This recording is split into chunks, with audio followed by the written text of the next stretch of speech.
빌립보서는 바울이 옥중에 있을 때 빌립보 교인들에게 바울에게 보내준 헌금에 대해서 감사를 표하기 위해서 기록되었습니다.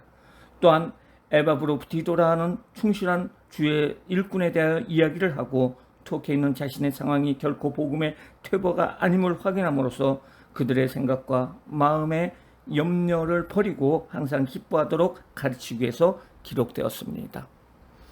저자는 사도 바울이고요. 특징은 빌립보 교인을 향한 바울의 뜨거운 사랑이 나타나 있습니다. 다른 서신에서 자주 나타나는 책망 대신에 기쁨이라는 단어가 16번이나 등장할 정도로 바로 기쁨을 강조하고 있는데요. 빌립보서 자체가 바로 기쁨의 표현이라고 할 수 있습니다. 내용을 분해를 하면은 큰 주제는 바로 그리스도인의 기뻐하는 삶이라고 할 수가 있습니다.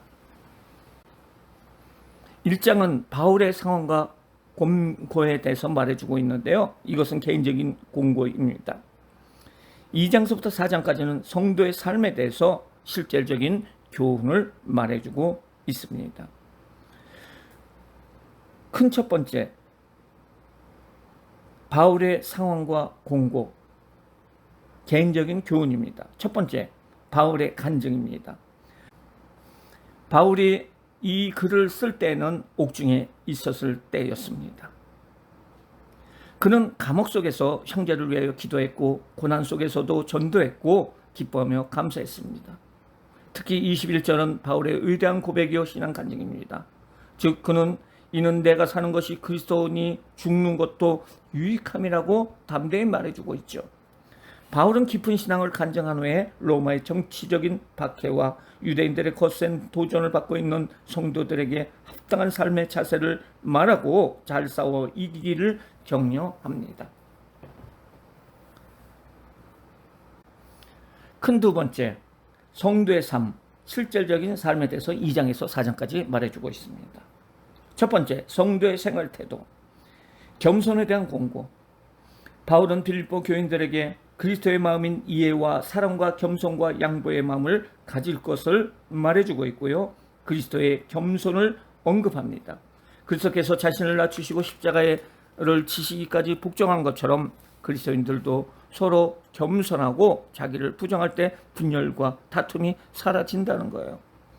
겸손을 실천하는 그리스도인, 바울은 항상 복종하며 두렵고 떨림으로 구원을 이루라고 권면하고 있고요. 구원을 이루라는 말은 구원을 위해 노력하는 말이 아니고 구원의 열매를 나타내 보여 더욱 거룩해지라는 의미라고 할 수가 있습니다. 바울은 또한 모든 일, 특히 주의 일을 원망과 시비가 없이 하며 흠이 없는 생활을 하라고 당부합니다. 디모데와 에바브로디도의 헌신, 바울은 주의 신실한 일꾼인 디모데를 빌립보 교회에 파송하여 그로 하여금 그 교회 성도들을 돌봐주도록 배려해주고 있습니다.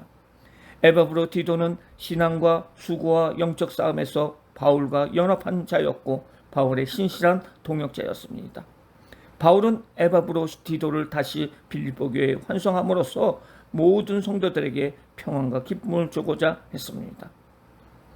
두 번째, 이단에 대한 경고, 유대주의자들에 대한 경고.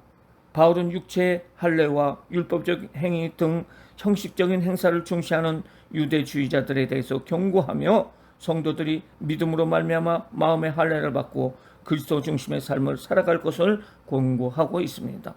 목표를 향한 다른 박질.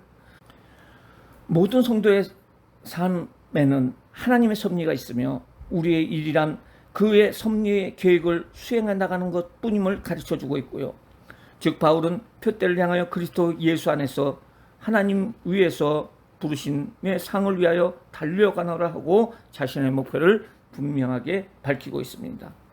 세속주의자들에 대한 경고. 바울은 빌립보 교인들이 이 세상에 속한 것뿐들만을 생각하는 자들을 따르지 말고 대신 나를 본받으라고 부탁하고 있습니다. 그런 말을 하는 것은 바울이 교만한 것이 아니라 자신이 아버지와 같은 역할을 수행해야 한다고 믿었기 때문에 그렇습니다. 세 번째, 권면.